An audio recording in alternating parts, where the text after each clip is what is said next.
ఎన్ని సంవత్సరాలు ఇంకా ఈ నెమ్మది లేకుండా మేము కొనసాగాలి?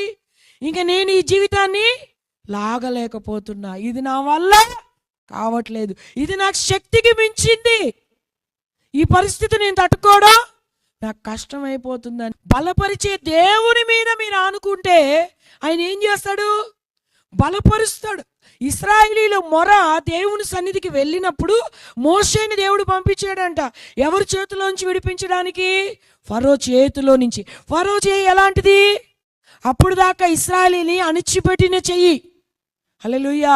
వారిని బానిసలుగా చేసుకొని భయంకరమైన వెట్టిచాకరి ఇశ్రాయేలీలతో చేపించుకున్నాడు కాబట్టి అది అణిచివేశాడు. ఆ చేతి కింద వీరందరూ అణచబడి ఉన్నారు. హల్లెలూయా.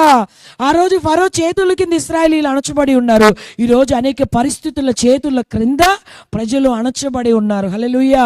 అయితే అణచబడిన పరిస్థితుల్లో నుంచి బయటికి రావాలి అంటే మన సామర్థ్యం సరిపోదు, మన భక్తి సరిపోదు, మన శక్తి సరిపోదు. కొంచెం ఏమవ్వాలి? బలహీనంగా ఉన్నప్పుడు తిని బలం తెచ్చుకోండి అన్నట్టుగానే మనం కూడా క్రీస్తులో బలవంతులు కావాలి.